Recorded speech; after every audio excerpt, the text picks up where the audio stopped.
Hi, this is Alan.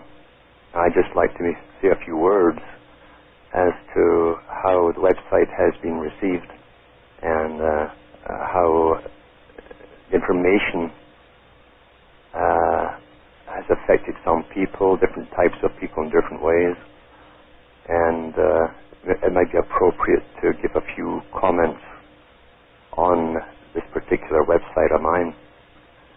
I put this up really not with the intention of going along with any mainstream popular movement.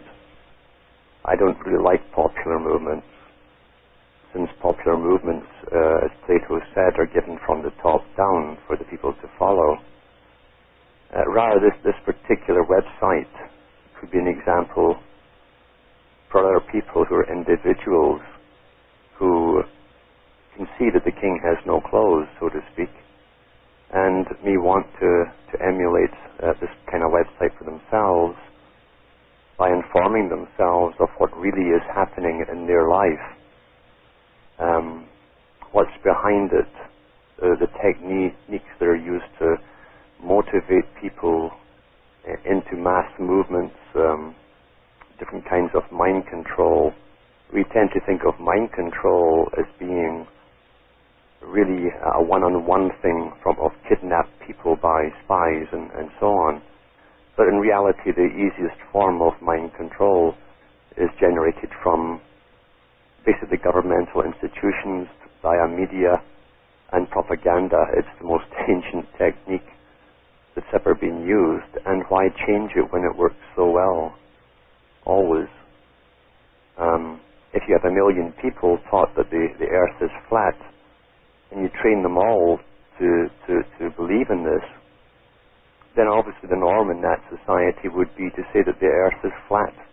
If one person says, wait a minute here, I've proven by my own investigations that it's impossible to be flat, then all the rest of the people will think he's crazy. Well, that's because it's easier to influence the bulk of the population than it is to get to a thinking individual with his own inquiry. So this website has been received very, very well by listeners from all over, and I've really been very, very busy on a one-to-one basis with many individuals, giving them extra information as to books, research they can go into to try and pick up the trail of this ancient plan, an organized plan which can be followed all down through history. Even professors in university talk about it in different terms. Some of them used to call it manifest destiny, and it's odd that they always knew who we were sort of going, even though they were rather vague about the techniques employed. The Hindus may have a point when they say that man's biggest problem really is his own intellect, because we have the ability to be sentient and aware. Most people don't really use that. They're quite happy to be downloaded by mass media and popular movements with its mass production print machines. But truly enough, the very fact that we ask the whys gives us the problem of trying to stumble through and find the solutions to our problems. We see through a glass darkly, as they say, and that's never been any different in any era. The difference being perhaps that those at the top have access to archives of information, which is different from public libraries. Archives are full of techniques of control which have been used over thousands of years. Information is never destroyed. It's simply removed to other quarters, and then the old libraries are burned. Master dictators and tyrants don't destroy information. They steal it and hide it for themselves, because knowledge is power. And when you want to retain power over people, you don't share it with them. You give them false leads, endless leads, and and the people, sure enough, will pick up the paper trails and go in circles forever. That's what you do. You steal knowledge and hide it. And that's how all knowledge is given out in public libraries. You can go through so many hundreds and hundreds of books, dry, dreary books by ex-bureaucrats and ex-politicians and ex-bankers and so on, and to find one paragraph within every book that puts on the light switch. Everything else in the book you could throw away. And those people know this. This is the technique of scattering knowledge. It's deliberate. You will never get a single book with all of the answers contained within. And that's deliberate too. Now, the few people who have complained at all really are not complaining about the knowledge I'm giving out. What they're really saying by their complaints, by the form that their complaints take, is that I'm not touching on the space aliens, or I'm not touching on the reptilians, you know. And that, again, is a form, or they'll say I'm not touching on the New Age, their favorite addiction, you might say. And I do touch on these things if they really do listen and go through all the free stuff I've given out there for them to listen to, if they have the patience. Most New Agers want instant gratification, and they simply jump from one teacher or guru to the next, and they pay their money, and they never complain. They never say they've been had. They simply devour what they're given, never understanding it generally anyway, and then go on to the next gulp somewhere else. And that's called, shopping for religion. And I'm sure there's thousands of websites out there where they can go shopping for that. In the Kabbalah, of course, they talk about the Ein Sof, which is the endless, and that's what you have for the New Age shoppers. It's fine for a hobby, if nothing else to occupy themselves with. But while they're shopping for the New Age and an answer to their spiritual crisis, they fail to realize that this is a world where spirit meets matter. And what happens in the world of matter, since you wake up as you every day, presumably, except for the reptilians, of course, then what you do here in the world of matter is important. The trick that's been used in ancient civilizations was to convince the public that nothing was real at all, you see. And once you convinced them of that, you've dominated them. Because whatever you do to them doesn't matter, since nothing's real. And that's the usual spiel of psychological warfare, which is put out by certain individuals even today, on behalf of the big boys. It's so easy to control vast civilizations and populations. Whenever you do anything to them, it doesn't matter because nothing's real, it's all illusion. An illusion, by definition, is really, it's not a hallucination. An hallucination is not real at all, you see. That's what it means. An illusion is a distortion of reality. So we should be very clear on the terms that are used. And people who are taught that this is not really happening, and all the nasty things are not really happening, can retreat into their Ein Sof and go on forever, or at least as long as the ones who control the physical allow it, because that's what it boils down to. I've never ceased to be amazed at the people who always ask the questions about the afterlife. When they're living in this one, they can't even deal with this one. And as Socrates said, they're not content about putting laws on the physical world. Here they are putting laws on the spiritual world as well. That's the folly of man. And so they go on and on in their hunt. They're endless. Allowing monsters to formulate the future for a few very wealthy elite families who have this knowledge and have hundreds, if not thousands, of think tanks working for them. And since they conjure up the money and have convinced us all that they have the actual right to rule and run this system of money, they've got it all sewn up because it's their system, you see. When money talks, morality walks. So for those who simply want to ask endless questions about something they can never prove to their own satisfaction,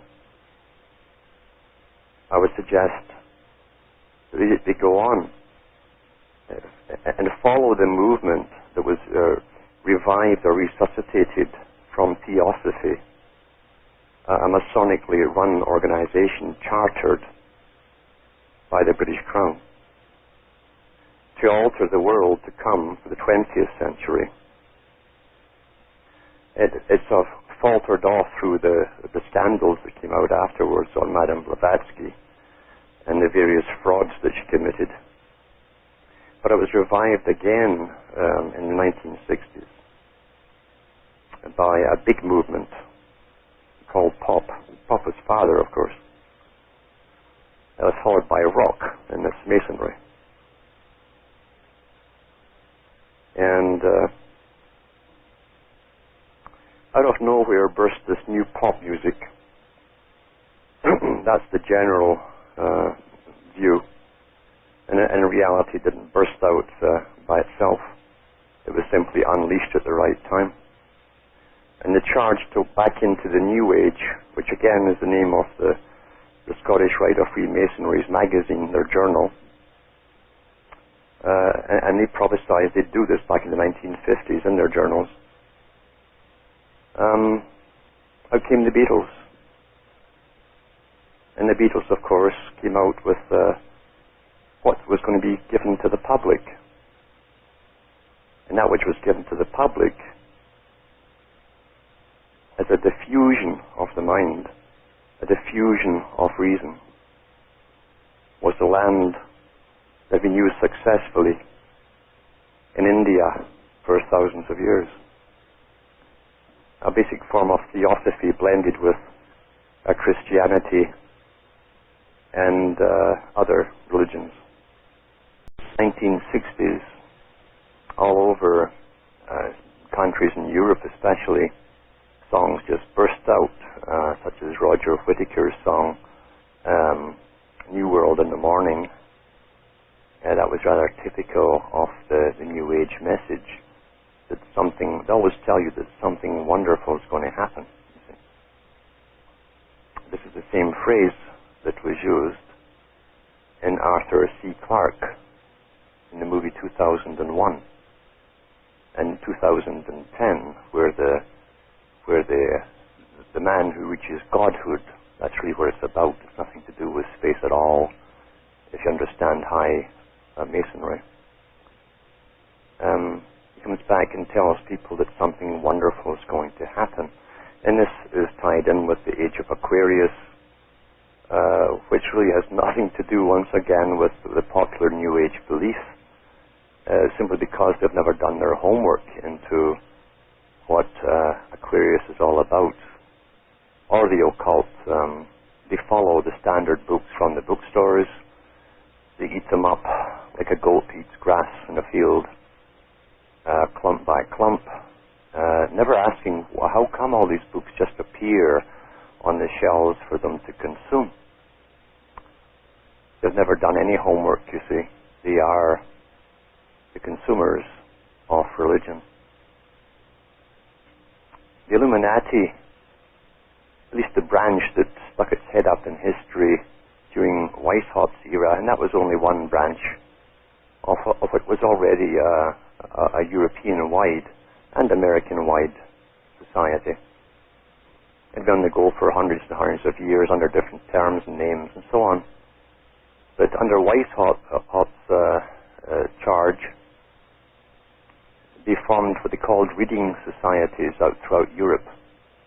And the goal of the reading societies was, under the guise of helping the working people to read, and they then formed discussion groups. And then when you have discussion groups, the material which you're given to read becomes very important, because when you standardize the reading material, then you're standardizing thought and conclusions, and you're creating a movement towards a particular direction. And out of those actual reading societies was to come publishing houses. And if you go back over the last 200-300 years up to the present time, and just look out how many of the big mainstream publishing houses has the little lantern as its logo. The illumined ones, you see, are the ones who started off these reading societies, because being a form of computer, a human being can only parrot what is downloaded with, and you come to the conclusions which the programmer, the one who gives out the material, knows that you must reach. You shape the mind. Masonry shapes society. It shapes the mind. It sculpts it basically in a direction. And that is the whole method of controlling the public. You standardize things through mainstream. Mainstream comes from the underground stream, which they called this current of teaching, this thought process, this underground movement from the Rosicrucian era of the 1500s onwards, the underground stream. So they shape the form and content of your thought. And by limiting you or directing you along certain lines of thinking with limited access to knowledge, you must come to the conclusions which they know you must come to. A computer programmer does the same thing. A good programmer who designs a computer and its program, its language that it runs on, will know what conclusion, by feeding in the language, the data, that computer must reach on any particular problem. And humans work exactly the same.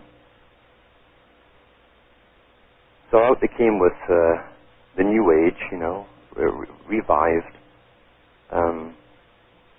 The people behind it jumping into reincarnation, which is a natural thing to jump into. It's so ancient.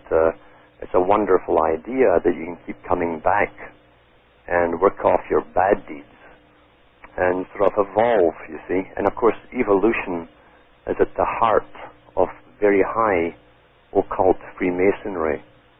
Only at the very high levels, they are completely into the belief of physical regeneration through interbreeding in order to gain the perfect spirit to inhabit the body, whereas commoners who pick their mates at random, that's why they're called commoners, they're not arranged marriages, then they end up with this what they call a hit and miss type of offspring. Once in a while you get someone who's fairly bright, maybe even a genius, but generally it's the lesser types that they call commoners, whereas the elite ones, including the scientific groups that have been going on down through the ages, literally interbreed their own offspring to be scientists. You'll see the same thing in the acting communities, where for multi-generations, the actors that one generation sees are just the sons and daughters of the previous generation's actors. And that's standard with most culture creation parts of the control mechanism of society. So in the 1960s, out came the New Age, just bang, books were on the shelves everywhere. Lucid, LSD, if you speak it, it's lucid. Just happened to be thrown over by the sackfuls over university walls all over Europe, generally out of big limos. And it wasn't until years later it was found out that the main societies that were dishing this stuff over the walls were basically government MI5, MI6 type societies.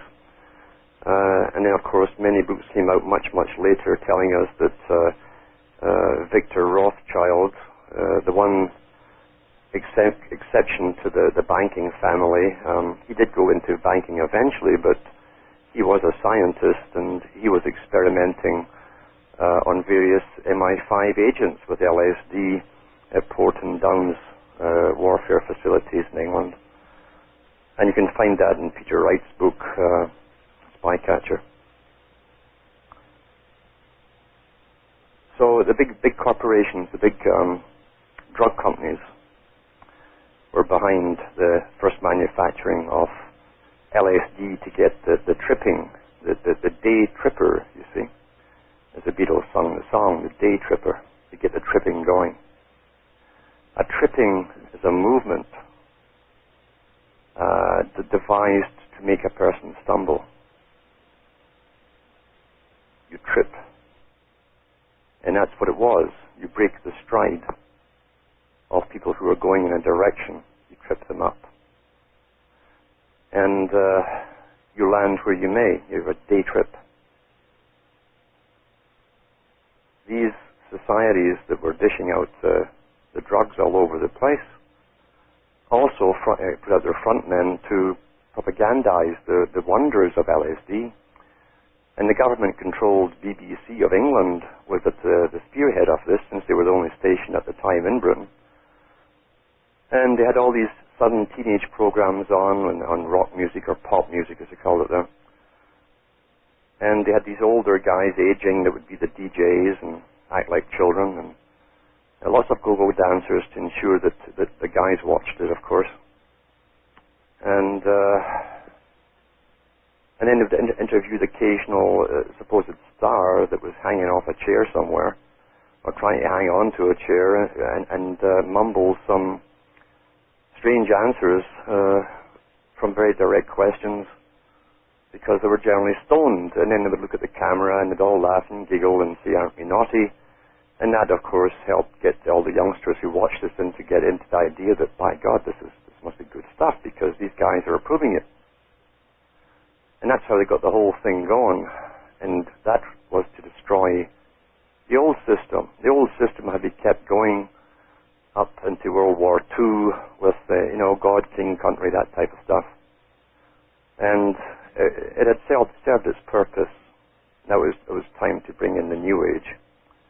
And high masonry, not the bottom stuff, but high masonry forms. A mason forms things. They shape society.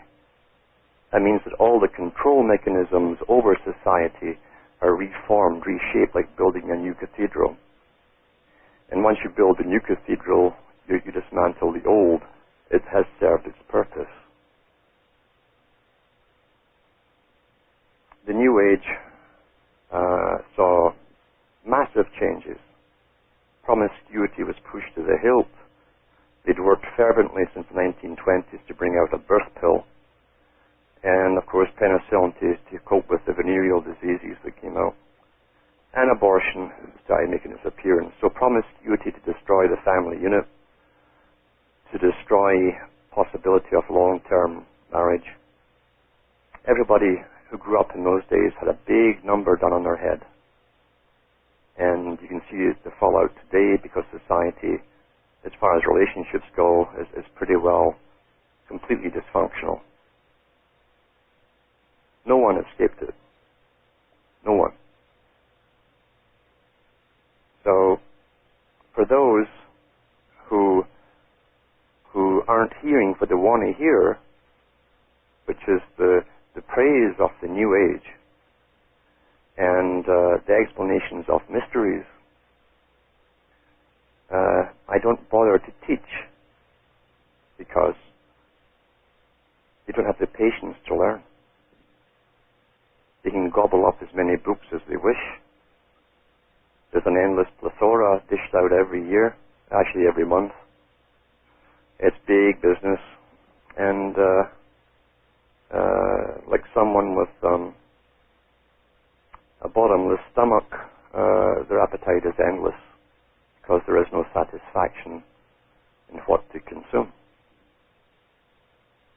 And the impatient can't be taught anything. I would advise them to do what the Beatles said to do, to join the tour, because that was the beginning of the Magical Mystery Tour.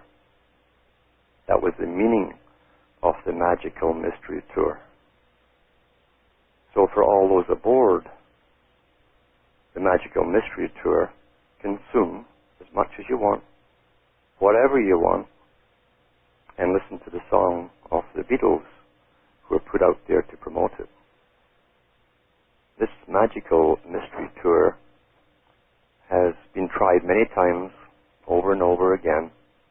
It was tried in the 1920s and 30s during the Great Depression. The great word, when it's put between a person's name or before a person's name, or a war or a depression, is a Masonic term. They love the great, like Alexander the Great, you see. The little pricks of light which shape history down through the darkness of time. And so we can see the connection between the drug culture being thrown out in the Great Depression, along with prohibition, to get the youth into the booze cans, the underground booze cans, where it was exciting and naughty, you see. And actually, after they brought prohibition off, they had way more drinkers than they had before it, because it made it popular to go into these little dives, you see. And where you'd hear the jazz and the miniskirt that they tried in the 1920s with the Charleston dance and so on, that was all part of the introduction of a system which failed because they didn't have a system in place to take care of the aftermath, the fallout of too many children, unwanted pregnancies, venereal disease, and of course even rehab clinics for all the drug addicts and alcoholics. So they put it back, and they went back to the drawing board and worked steadily for years to get the pill. And with the pill, they introduced at the same time the drug culture that was revived again. That's why the religion that runs all religions at the top is called the perennial religion. It keeps popping up down through time. It's the same one. And we can find in the 1960s, for instance, they came out with Timothy Leary, who always wore a white coat, showing that he was the scientist, and he'd give stage appearances, and he wrote books on the wonders of drugs, and how it expanded the mind. And this was pushed down the throats of the young people who just gobbled it up eagerly, you see. He's an older guy, a scientist, no doubt, telling you that drugs were wonderful for you, that expand your brain and do wonderful things for you, give you great experiences. He wasn't the only one put out there. It's interesting, too, to bring his name down to the Masonic coding, because it's the Tim is time, you see. And you also have Leary. Leary in Britain was the man who went round lighting the gas lamps in the streets at night in the 1800s. So he's another little reference to the Illuminati, a little tongue-in-cheek high Masonic joke.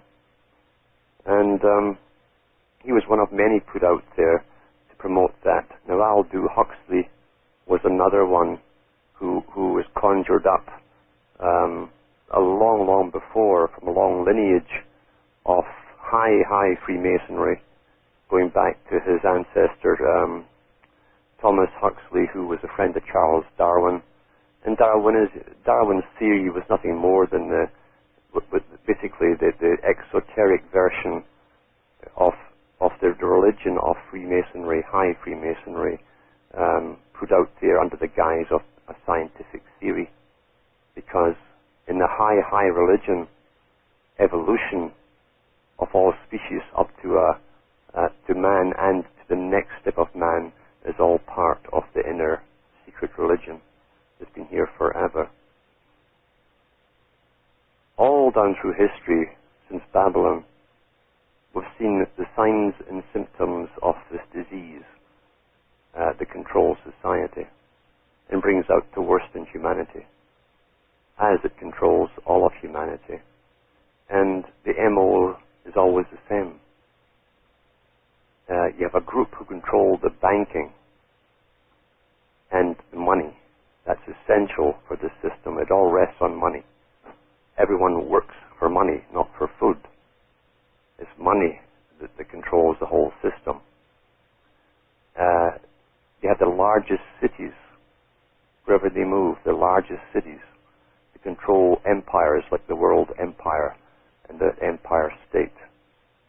The financial capitals of the world where the richest people live amidst the most squalor of poverty all around them. That's part of their MO. Mass prostitution, the illicit scenes, so the legal is run by them, the legal system above, the illegal below, as above, so below. They run both sides of everything. They keep the people in check by using a form of police forces. In ancient times it was the military. Today we call them police. And this keeps the people, the public, under all of the rules of law. They're enforced from the top under the guise of fighting crime. And of course the big boys control both sides of it. The mafia is only one branch of Freemasonry. And you'll find that the man who Albert Pike designated to take over from him was Giuseppe Mazzini. Mazzini is just Italian for Mason. And he gave the authorization and charter for the mafia to start up. So they're all interconnected, as above, so below, legal, illegal. It's all one and part of the same system. So prostitution, drugs, gambling. They also have the legal drug industry, pharmacology. They run that side too. The illegal drugs, to keep the people spaced out, is run by them. The same MOs, as I say, the same symbols too. And they also, wherever they go, they bring a mystery religion that's sold through symbols and talismans and magic writings, etc. Wherever they go, to intrigue the peoples around them, that then are formed into groups or sects who end up serving a purpose which they don't even understand, really. But for most people, it's not really necessary that they understand. They just want to believe they're involved in some great mysterious cause. Going back to Aldous Huxley, he gave a speech at Berkeley University to do with the wonders of drugs and electronic control of the brain through possible implants or wires in the brain. Anything which would take away what he said, this incredible loneliness and anxiety that everyone feels, this apartness. And this is again going back to the Masonic doctrine of oneness. We're all one. That's what they teach you. They themselves at the top don't believe that they're all one, but they tell you down below that we're all one. That way we act like a school of fish, A school of fish all move at the same time in the same direction. They are, in a sense, one. That's not what human beings are all about. But they will have us all move in the same direction, and that makes it easier to control. So Huxley, who worked in Tavistock Institute and worked as a propagandist for the New World Order, promoting mind expansion drugs, was put out there to go around and encourage teenagers and to try the drugs. And he'd talk at Ivy League universities, because he was talking more honestly there about the real purpose of his mission, because at Berkeley, the faculties who were listening to them and the students were the ones who would be part of the controlling bureaucracies of to come. So they were far, far more honest on their real mission in talks like the one he gave at the Berkeley University. Huxley himself, it should be remembered, died in his wife's arms after taking an overdose of mescaline and LSD. So whether he saw Lucy in the Sky with Diamonds or the great god of South America, who knows? But it didn't do him a lot of good in the end.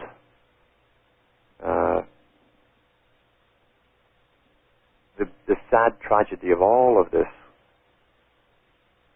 is that so many people have died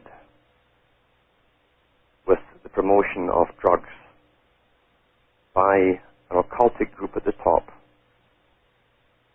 very wealthy occultic group, who finance all sides of every war,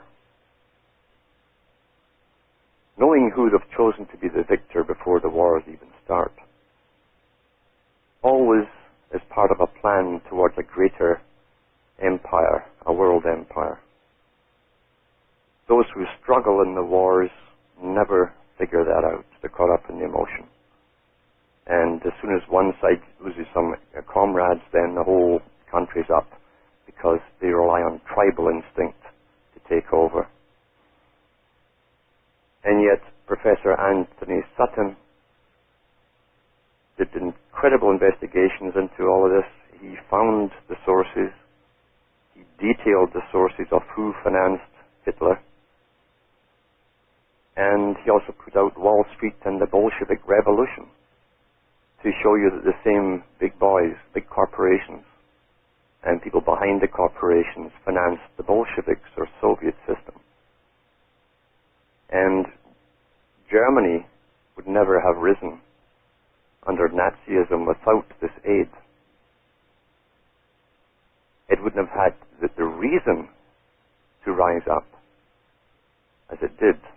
And everyone knew that Germany had two ways out of its problems after World War I, because it was paying all of its money out in reparations.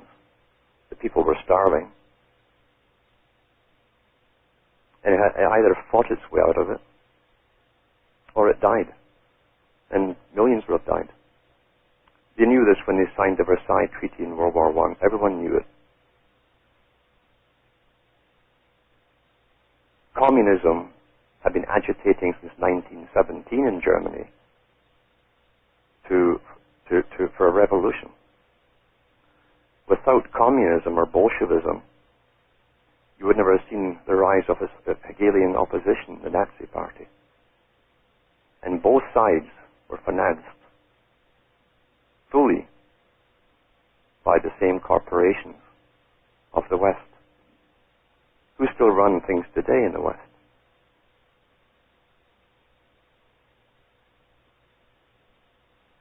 Huxley and others never talked about the downside of drugs. You don't, to get new converts, you don't want to tell them about the side effects, what it does to you, or the endless amount of people end up in mental hospitals in the 60s and the 70s, and still today who are now classified as basically drug-induced schizophrenics. Their brains are so fried. And this was a great experiment in mind control over the public, the youth of the public. And when you're under drugs, which you think you can handle, of course you're taught that you can handle them. And we have egos when we're young. We have no common sense. We've all been there. When you're under the influence, you don't make rational decisions. You not only don't make rational decisions, you don't notice the big changes that are happening in the world around you, which will affect you later on and everyone else around you. These are the big movements and political movements that are busy signing laws and treaties and so on. And that's part of keeping you out of the loop. So drugs are very handy for for once again doing what the Hindus did. Nothing's real, nothing matters except me and my spirit. And you're classified as disabled, really. You're not participating in the creation of destiny for yourself or others. You're out of the loop. You're navel-gazing or counting your toes over and over. In the 20s, when they brought out the drugs and the booze, big time, with the miniskirts, with the dancing, and with the music to match it, they call it jazz, they had songs burst out to promote it, as they always do, to the glory of drugs, you see. And the big boys, like the Bronfmans, who were into the whiskey trade, and the Kennedys and many others who made their fortunes from prohibition, also were dealing with the smuggling of cocaine, drugs, to get everyone hooked, you see. And Luke Jordan was probably the first who came out in 1927 with Cocaine Blues, and that popularized, once again, how naughty we are, as youngsters like to think.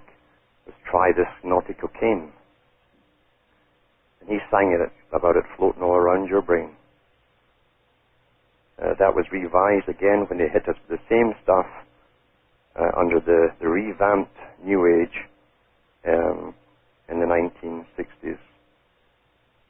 I know Bob Dylan did a version of Cocaine Blues. Others did it too. Nick Drake did it. And then, of course, we had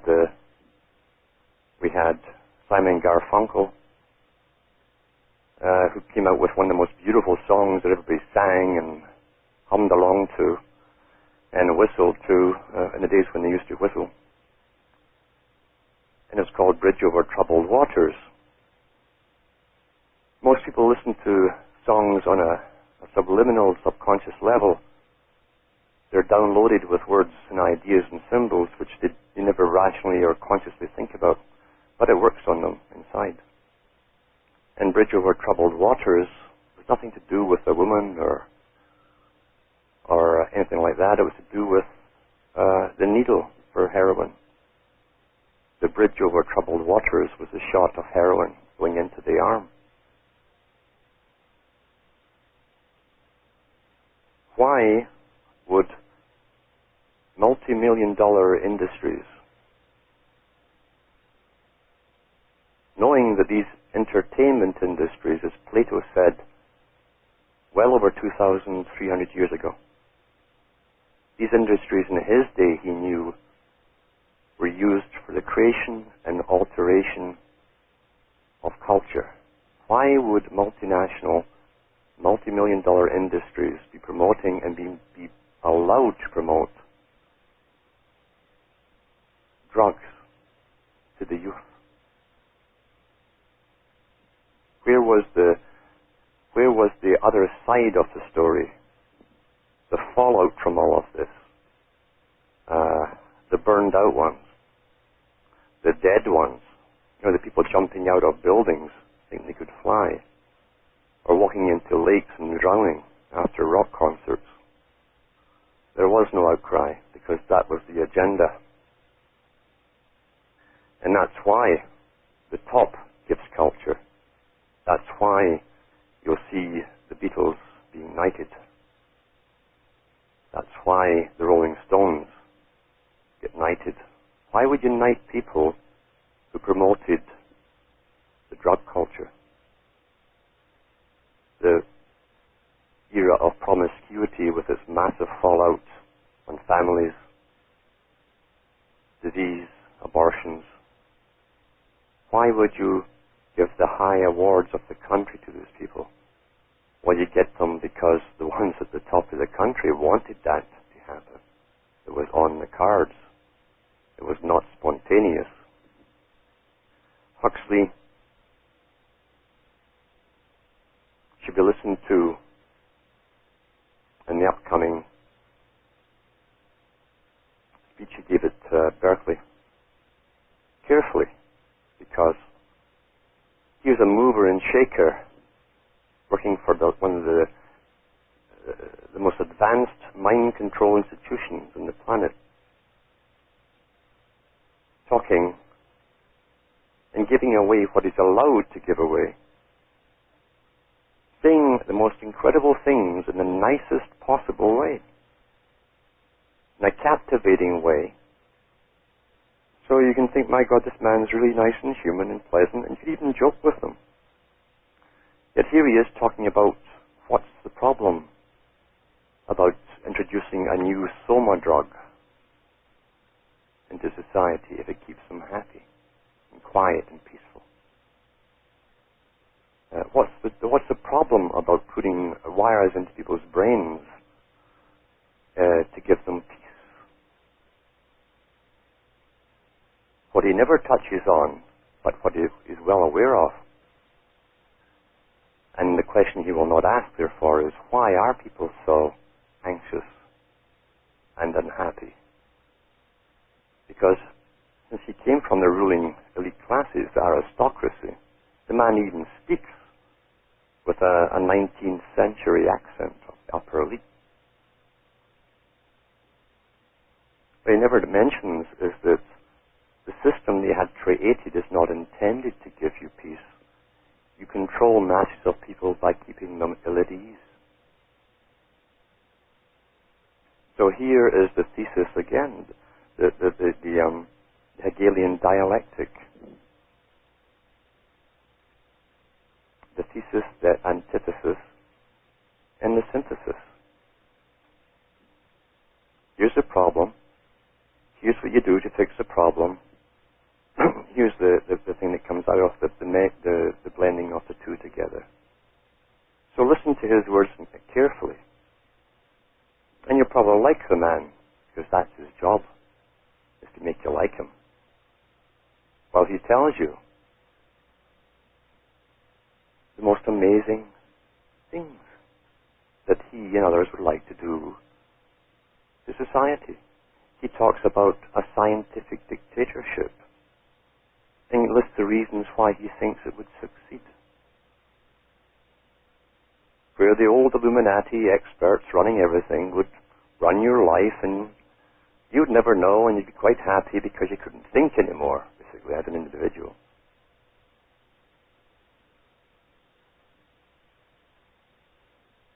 So listen carefully to the upcoming talk beginning now.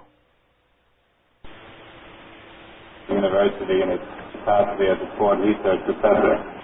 Mr. Huxley has recently returned from a conference at the Institute for the Study of Democratic Institutions in Santa Barbara, where the discussion focused on the development of new techniques by which to control and direct human behavior. Traditionally, it is impossible to suppress individual freedom through the application of physical coercion, through the appeal of ideologies, through the manipulation of man's physical and social environment, and more recently through the crudest techniques of psychological conditioning.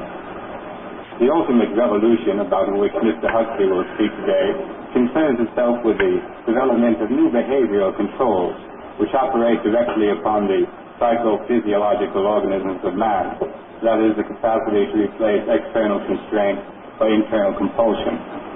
As those of us who are familiar with Mr. Huxley's works well know, this is a subject with which he has been concerned for quite a period of time.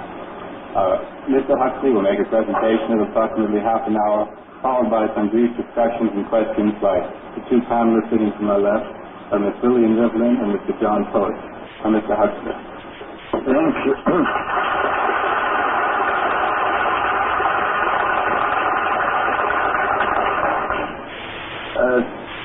First of all, I'd like to say that the conference of Santa Barbara was not directly concerned with the control of the mind. That was a conference that has been two open now at the University of California Medical Center in San Francisco.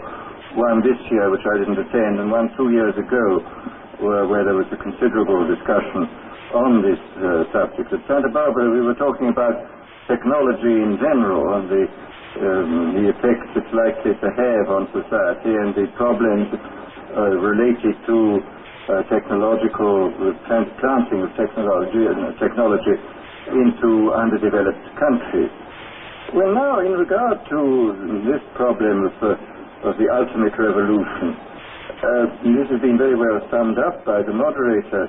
In the past, we can say that all revolutions have essentially aimed at changing the environment in order to change the individual. I mean, there's been the political revolution, the economic revolution, in the time of the Reformation, the religious revolution. All these aimed, as I say, not directly at the human being, but at his surroundings, so that by modifying the surroundings you did achieve, at one remove, an effect upon the human being. Today, we are faced, I think, with the approach of what may be called the ultimate revolution, the final revolution, where a man can act directly on the mind-body of his fellows. Well, needless to say, some kind of direct action on human mind-bodies has been going on since the beginning of time. But this has generally been of a violent nature. The techniques of terrorism have been known from time immemorial, and people have employed them with more or less ingenuity, sometimes with the utmost crudity, sometimes with a good deal of skill acquired by a process of trial and error, finding out what the best way of using torture, imprisonment, constraints of various kinds. But as I think it was Metternich said many years ago, you can do everything with bayonets except sit on them. That if you are going to control any population for any length of time, you must have some measure of consent. It's exceedingly difficult to see how pure terrorism can function indefinitely. It can function for a fairly long time, but I think sooner or later you have to bring in an element of persuasion, an element of getting people to consent to what is happening to them.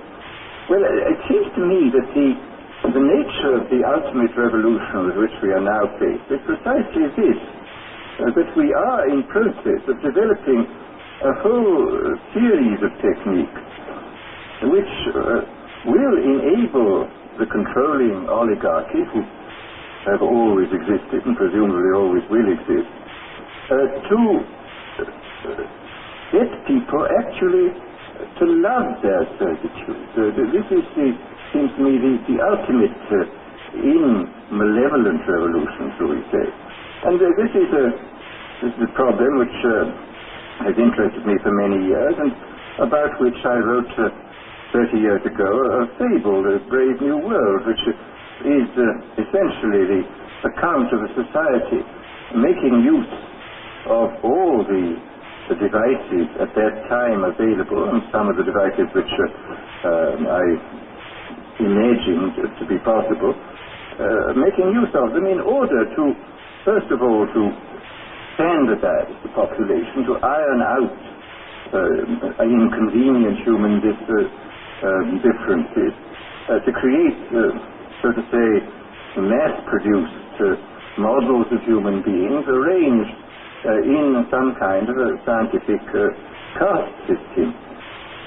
And since then I have continued to be extremely interested in this problem, and I have noticed with increasing dismay that a number of the predictions which were purely fantastic when I made them 30 years ago have come true or seem in process of coming true, that a number of techniques about which I talked seem to be here already, and that there seems to be a general movement in the direction of this kind of ultimate revolution, this method of control by which people can be made to enjoy a state of affairs which by any decent standard they ought not to enjoy.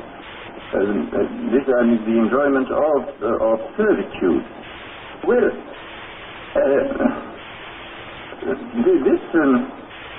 this process, as I say, has gone on for over the years, and I become more and more interested in what is happening.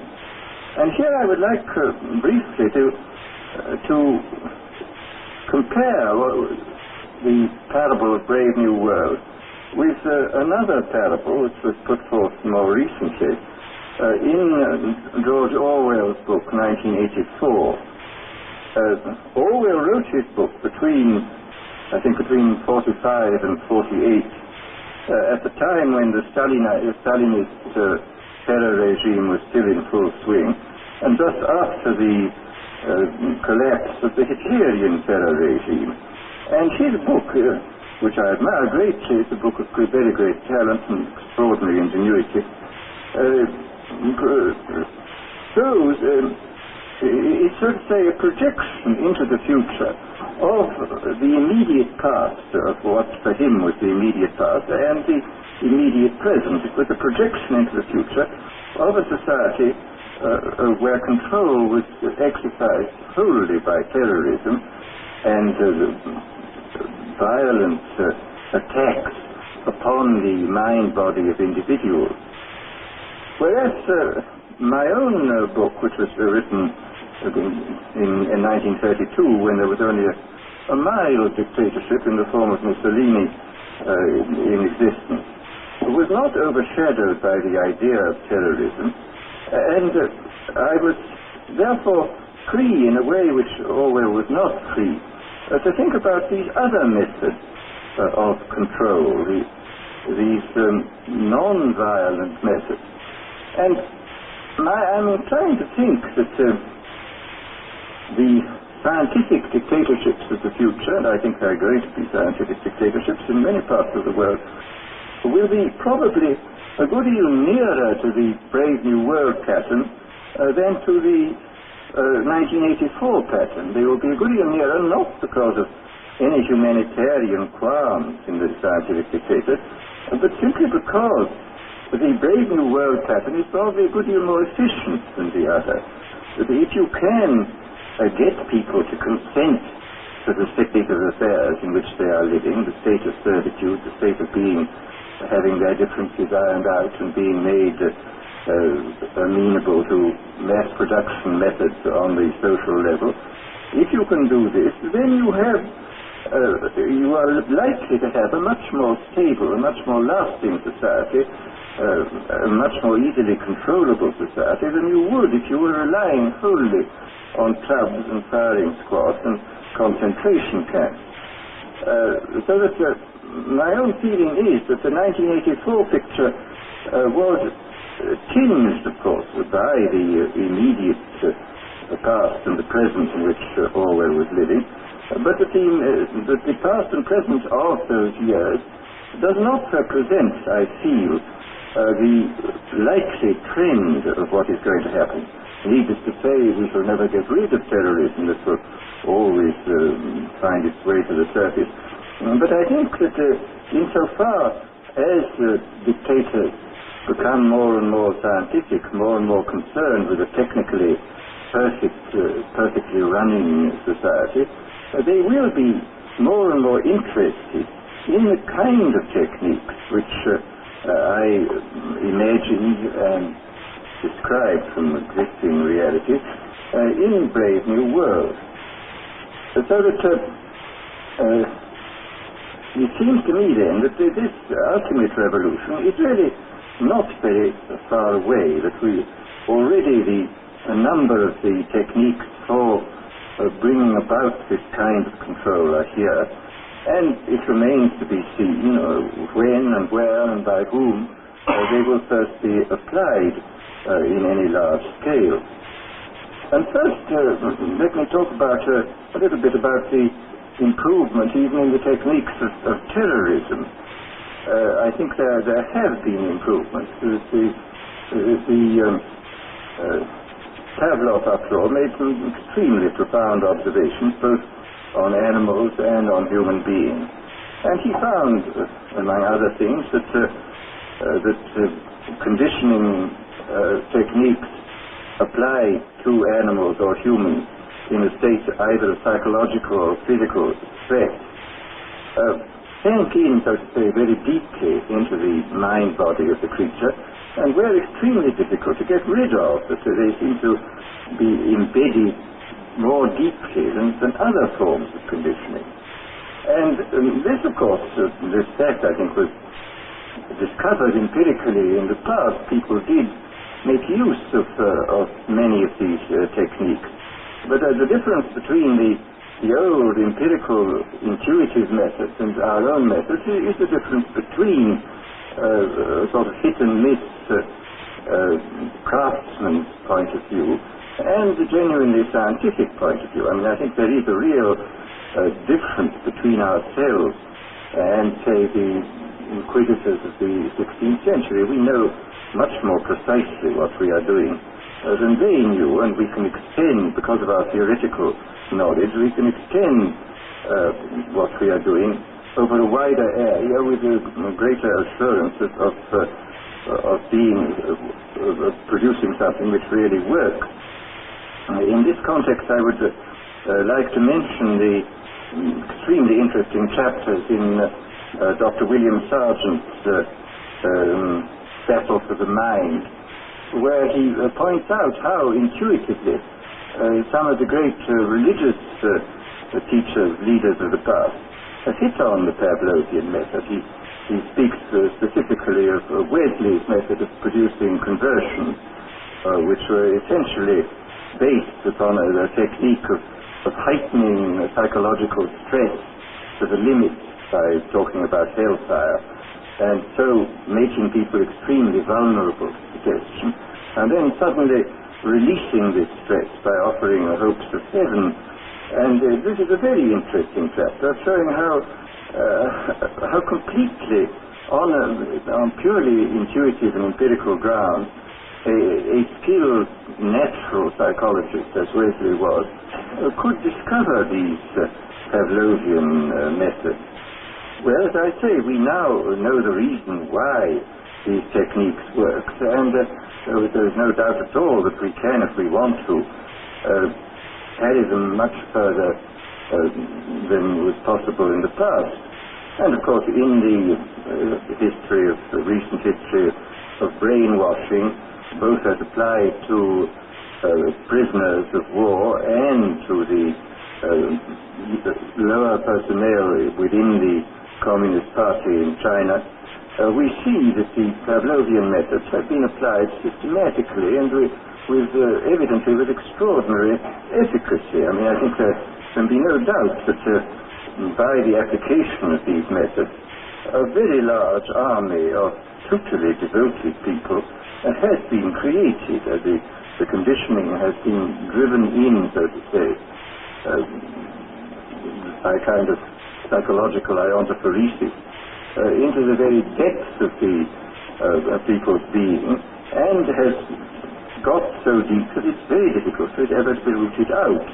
And these methods, I think, are a real refinement on the older methods of terror, because they combine methods of terror with methods of acceptance, methods that the person who is subjected to a form of terroristic stress, but for the purpose of inducing a kind of voluntary, quotes, acceptance of the state the psychological state into which he has been driven, and the state of affairs within which he finds himself.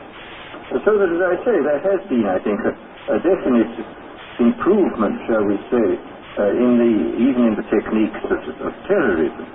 Well, then we come to the consideration of other techniques, of non-terroristic techniques for inducing consent and for inducing people to love their servitude.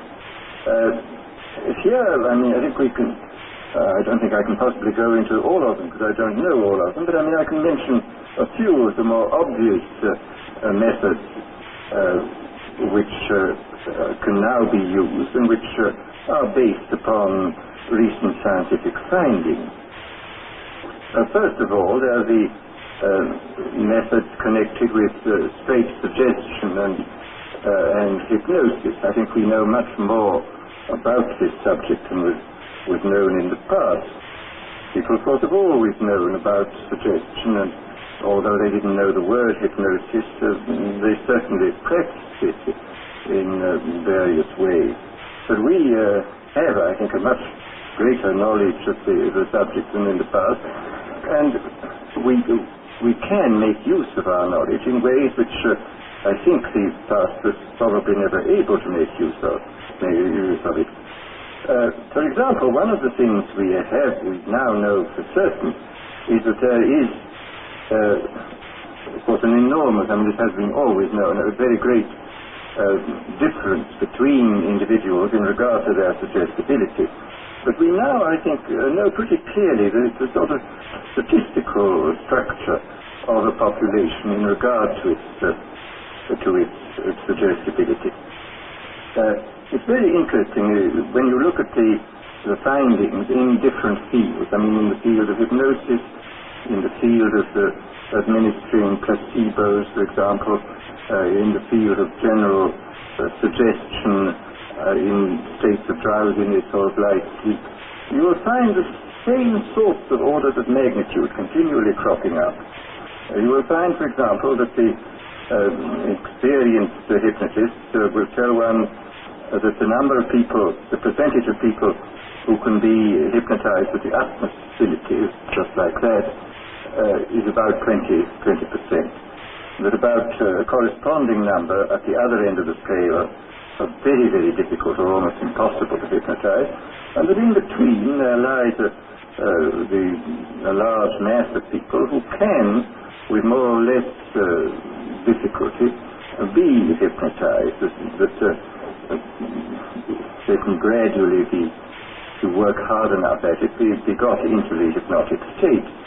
And in the same way, the same sort of figures crop up again, for example, in relation to the administration of placebos. There was a big experiment was carried out 3 or 4 years ago in the General Hospital in Boston on post-operative cases where several hundred men and women suffering comparable kinds of pain after serious operations were given injections whenever they asked for them, whenever the pain got bad, and the injections 50% of the time were of morphine, 50% of the time were of distilled water.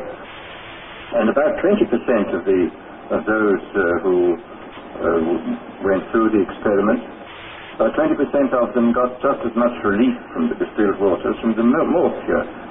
About 20% got no relief from the distilled water, and in between were those who got some relief or got relief occasionally. So here again we see the same sort of distribution. And similarly with regard to what in Brave New World I call hypnopedia, which is the sleep teaching. I was talking not long ago to a man who manufactures records which people can listen to during the light part of sleep. These are records for getting rich, for sexual satisfaction, for confidence in salesmanship, and so on. And he said it's very interesting that these records are sold on a money-back basis, and he says that there is regularly between 15 and 20% of people who write indignantly saying the records don't work at all, and he sends the money back at once. There are, on the other hand, some over 20% who write enthusiastically, saying they're now much richer, their sexual life is much better, etc., etc. And these, of course, are the dream clients, and they buy more of these records. And then in between are those who complain they're not getting much results, and they have to have letters written to them saying, well, go persist, my dear, go on, and you'll get there. And they generally do get results in the long run. Well, as I say, on the basis of this, I think we see quite clearly that the human populations can be categorized according to their suggestibility fairly clearly. I suspect very strongly that this 20% is the same in all these cases. And I suspect also that it would not be at all difficult to recognize in very early childhood who were those who were extremely suggestible, who were those who were extremely unsuggestible, and who were those who occupied the intermediate space. Quite clearly, if everybody were extremely unsuggestible, organized society would be quite impossible. And if everybody were extremely suggestible, then dictatorship would be absolutely inevitable. I mean, it's very fortunate we have people who are moderately suggestible in the majority, and who therefore preserve us from dictatorship, but do permit organized society to be formed. But once given the fact that there are these 20% of highly suggestible people, it becomes quite clear that this is a matter of enormous political importance. For example, any demagogue who is able to get hold of a large number of these 20% of suggestible people and to organize them is really in a position to overthrow any government in any country. And I mean, I think this, after all, we've had the most incredible example in recent years of what can be done by efficient methods of suggestion and persuasion in the form of Hitler. Anybody who's read, for example, Bullock's Life of Hitler comes forth from this with a sort of horrified admiration for this infernal genius who really understood human weaknesses, I think, almost better than anybody, and who exploited them with all the resources then available. I mean, he knew everything. I mean, for example, he knew intuitively this Pavlovian truth that conditioning installed in a state of stress or fatigue, it goes much deeper than conditioning installed at other times. This was why all his big speeches were organized at night. He speaks of this quite frankly, of course, in Mein Kampf. He said this was done solely because people are tired at night and therefore are much less capable of resisting persuasion than they would be during the day. And in all his techniques, he was using, he had discovered intuitively and by trial and error a great many of the weaknesses which we now know about in a sort of scientific way, I think much more clearly than he did. But the fact remains that this differential suggestibility, the susceptibility to hypnosis, I do think is something which has to be considered very carefully in relation to any kind of thought about democratic government. I mean, if there are 20% of the people who can really be suggested into believing almost anything, as evidently they can be, then we have to take extremely careful steps to prevent the rise of demagogues who will drive them on into extreme positions and then organize them into very, very dangerous armies, private armies, which may overthrow the government. Well, this, as I say, is in this field of pure persuasion.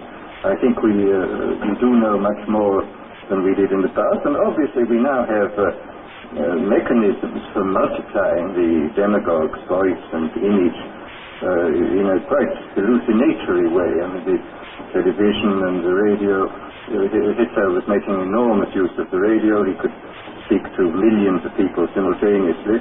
I mean, this alone, of course, creates an enormous gulf between the modern and the ancient demagogue. And the ancient demagogue could only appeal to as many people as his voice could reach by yelling at his utmost. But the modern demagogue can touch literally millions at a time. And of course, with his multiplication of his image, he can produce this kind of hallucinatory effect, which is of enormous hypnotic and suggestive importance. But then there are the various other methods which one can think of, which have, thank heaven, as yet not been used, but which obviously could be used. There is, for example, the pharmacological method. This was one of the things I talked about in Brave New World. I invented a hypothetical drug called Soma, which of course would not exist as it stood there, because it was simultaneously a stimulant, a narcotic, and a hallucinogen, which seems unlikely in one substance.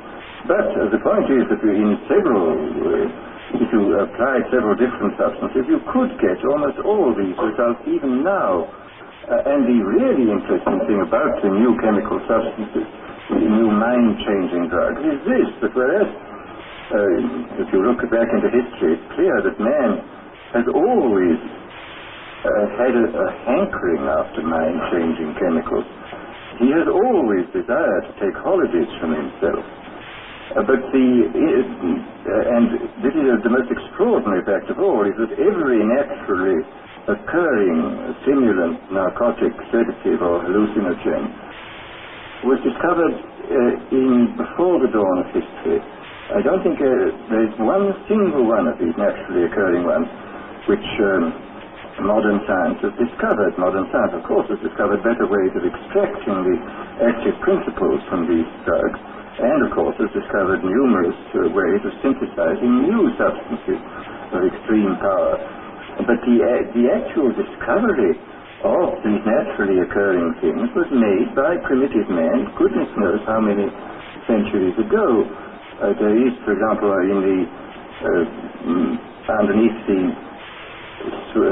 lake dwellings, the early Neolithic lake dwellings which have been dug up in Switzerland, we find poppy heads, which looks as though people were already using this most ancient and powerful and most dangerous of narcotics, even in the days before the rise of agriculture. So that man was apparently a dope addict before he was a farmer, which is a very, very curious comment on human nature. But the difference, as I say, between the ancient mind changers, the traditional mind changers, and these new substances is that they were extremely harmful, and the new ones are not. I mean, even the permissible mind changer, alcohol, is not entirely harmless, as people may have noticed. The other ones, the non-permissible ones, such as opium and cocaine, opium and all its derivatives, are very harmful indeed. They rapidly produce addiction and in some cases lead at an extraordinary rate to physical degeneration and death. Whereas these new substances, this is really very extraordinary. That a number of these new mind-changing substances can produce enormous revolutions within the mental side of our being, and yet do almost nothing to the physiological side. I mean, you can have an enormous revolution, for example, with LSD-25 or with the newly synthesized drug psilocybin, which is the active principle of the Mexican sacred mushroom. You can have this enormous mental revolution with no more physiological revolution than you would get from drinking 2 cocktails. And this is really a most extraordinary fact. And it is, of course, true that pharmacologists are producing a great many wonder drugs where the cure is almost worse than the disease. Every new edition of the medical textbooks contains a longer and longer chapter on what are called iatrogenic diseases, that is to say, diseases caused by doctors. And this is quite true, that many of the wonder drugs are extremely dangerous. I mean, they can produce extraordinary effects, and in critical conditions they should certainly be used, but they should be used with the utmost caution. But there is evidently a whole class of drugs affecting the central nervous system, which can produce enormous changes in sedation, in euphoria, in energizing the whole mental process. without doing any perceptible harm to the body. And in this sense, this represents, it seems to me, the most extraordinary revolution, that it is in the hands of a dictator. These substances of one kind or another could be used in the most with complete, first of all, with complete harmlessness, and the result would be that I mean, you can imagine a euphoric which would make people thoroughly happy even in the most abominable circumstances. I mean, these things are possible. I mean, this is the extraordinary thing. I mean, after all, this has even been true with the crudo drugs. I mean, as Haussmann years ago remarked apropos of Milton's Paradise Lost, he said, and beer does more than Milton can to justify God's ways to man. And beer is, of course, an extremely crude drug compared with these ones, and you can certainly say that some of the psychic energizers and the new hallucinants can do incomparably more than Milton and all the theologians combined could possibly do to make the terrifying mystery of our existence seem more tolerable than it does. So that here, I think one has an enormous area in which the ultimate revolution could function very well indeed. An area in which a great deal of control could be used by not through terror, but through making life seem much more enjoyable than it normally does. Enjoyable to the point where, as I said before, human beings come to love a state of things which by any reasonable and decent human standard they ought not to love. And this, I think, is perfectly possible. Well then, very briefly, let me speak about one of the more recent developments in the sphere of neurology, the implantation of electrodes in the brain. This, of course, has been done on a large scale in animals, and in a few cases it's been done in cases of the hopelessly insane. And it is anybody who has watched the behavior of rats with electrodes planted in different centers must come away from this experience with the most extraordinary doubts about what on earth is in store for us if ever this is got hold of by a dictator. I saw not long ago some rats in Magoon's laboratory at UCLA. There were two sets of them, one with electrodes planted in a pleasure center. And these rats were, the technique was that they had a bar which they pressed, which turned on a very small current for a short space of time, which we had a wire connected with that electrode, and which stimulated this pleasure sensor, which was evidently absolutely ecstatic, but these rats were pressing the bar 18,000 times a day. Apparently, if you kept them from pressing the bar for a day, they would press the bar 36,000 times on the following day and would fall till they fell down in complete exhaustion. And they would neither eat nor be interested in the opposite sex and would just go on pressing the bar.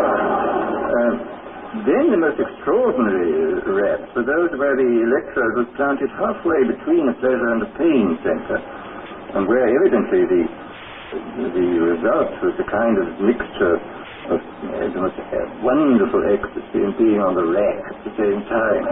And you would see the rat sort of looking at its bar and sort of saying to be or not to be, that is the question. Finally would approach and do it. And then go back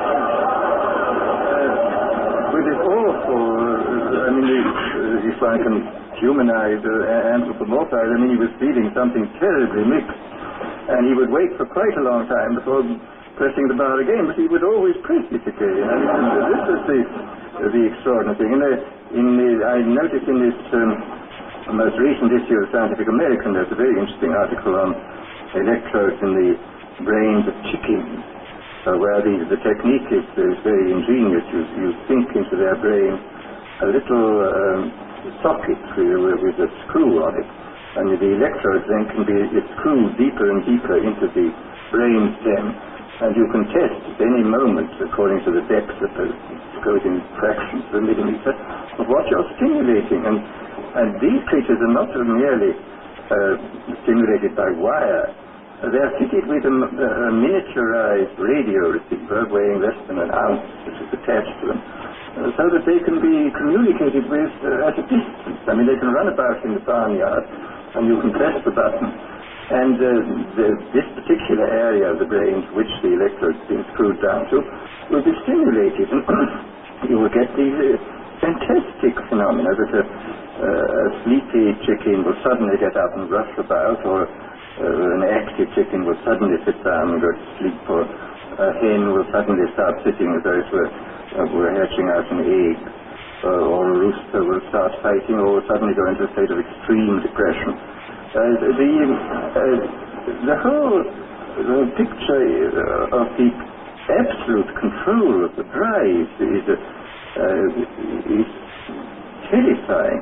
And in the few cases in which this has been done with very sick human beings, the effects are evidently very remarkable too.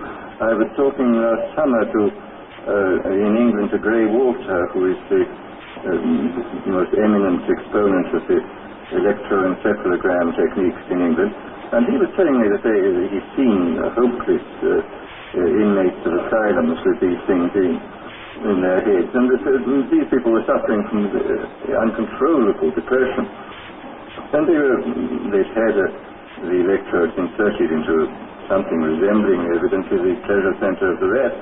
Anyhow, when they felt too bad, they just pressed the button in the battery in their pocket, and he said to the doctor, fantastic, the mouth that was down would suddenly turn up, and they would evidently feel, I don't know how long at a time, very cheerful and happy. So that here again one sees as the most extraordinary revolutionary techniques which are now available to us. Now, I think what is obviously perfectly clear is that for the present these techniques are not being much used except in a purely experimental way. But I think it is extraordinarily important for us to realize to realize what is happening, to make ourselves acquainted with what had already happened, and then to use a certain amount of imagination to extrapolate into the future the sort of things that might happen. I mean, what might happen if these fantastically powerful techniques were used by unscrupulous people in authority? What on earth would happen? What sort of society would we get? And I think this is peculiarly important because as one sees looking back over history, we have allowed in the past all those advances in technology which have profoundly changed the social and individual life. We've allowed them to take us by surprise. I mean, it seems to me that during the late 18th century, early 19th century, when the new machines were making possible the factory system, it was not beyond the wit of man to see to look at what was happening and to project into the future, and maybe to forestall the really dreadful consequences which plagued England and most of Western Europe and most of this country for about 50 or 60 years, the horrible abuses of the factory system. And if a certain amount of forethought had been devoted to the problem at that time, if people had first of all found out what was happening and then used their imagination to see what might happen, and then had gone on to work out means by which the worst applications of the new techniques should not take place, and then I think Western humanity might have been spared about 3 generations of utter misery which was imposed upon the poor at that time. And Similarly with various technological advances now. I mean, it's quite clear we have to start thinking very, very hard about the problems of automation. And again, I think we have to think still more profoundly about the problems which may arise in relation to these new techniques, which may contribute to this ultimate revolution. Our business is to, first of all, as I say, to be aware of what is happening, then to use our imagination to see what might happen, how this might be abused, and then, if possible, to see that the enormous powers which we now possess, thanks to these scientific and technological advances, shall be used for the benefit of human beings and not for their ultimate degradation. Thank you.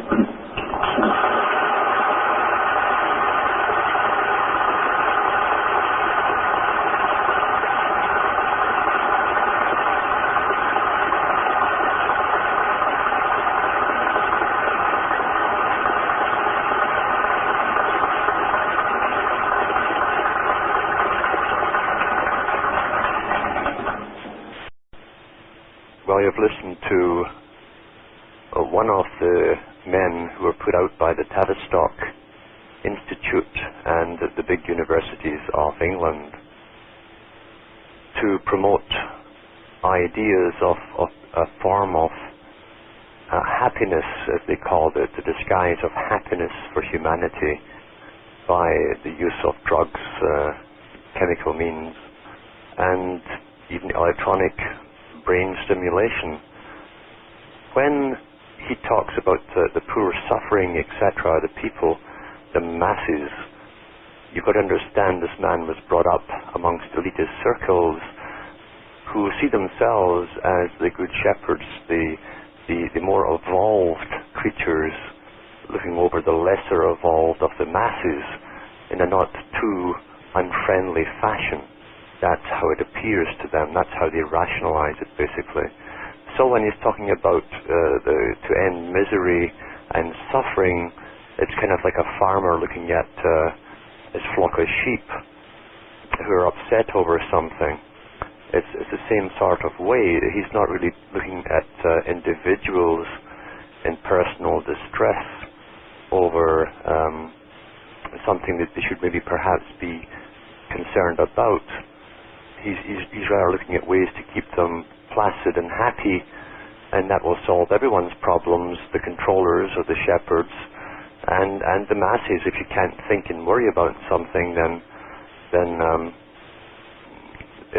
you don't have to do any worrying. You're incapable of worrying, in fact, if your brain's been all fogged up with chemicals and you're being controlled by a small elite. He just doesn't see anything wrong with this. The big controllers, he was one of many, of course, who were put out there, all from the same source, all with the same vision of a future which would end all war, all conflict by standardizing a mass mindset. The Borg mentality, you might say, that was the solution to everything. And I guess they're right in that sense. They will have no more problems from the little boys at the bottom if each little boy and girl has no mind of their own to use. So it's up to you to take this information, analyze it, study the time period it was written in, by the institutions that it came from, by the big university-funded programs, funded again by the big foundations, to do intense study and research into human behavior, basically mass human behavior, mass psychology. And you'll get some frightening answers as to what they dreamed up. And then you'll see that what they dreamed up has been implemented into your own life. People are chasing all kinds of things today which are conjured up by communications industries and media and entertainment. They're chasing phantoms, you might say, phantoms in the air, forms created purely out of imagination, with cunningness, of course, using archetypal type symbolism, which everyone reacts to. It's a good example is the reptilian agenda. Sold lots of books. Started really with a series on television called V, a well-funded series about these creatures and UFOs, of course, coming down to Earth, and they're under their partly human skin. They're actually reptile people who eat mice and rats and things. That prepared the groundwork. As Albert Pike said, they always lay the foundation first and build on it. Out comes eventually another man with his own interpretation of the Sumerian tablets. A unique interpretation that's kind of laughed at by politer circles who have done more research than he has and who have no spin to take. And then that's built upon by other authors put out from the same sources to then build on it. But the foundation is faulty. It's the V, you see. If you understand what the V symbol actually means, you'll start to understand why they call things these particular names. So the V series came first, put the foundation there of possibility thinking. Out comes the unique interpretation to build on it. Then come the authors with repetition. They call that a form of psychic driving, as they used in MK Ultra. And of course, they seem to think it's real by the much speaking, as they say. The more they say it, the more it becomes real. Huxley himself talks about the use of repetition to get things across, as did Lord Bertrand Russell on the impact of science on society. Repetition and repetition, without basis, you see, gets the message across, no matter how fantastic it is. So ponder this. That is all for now. Good night, and may your God go with you.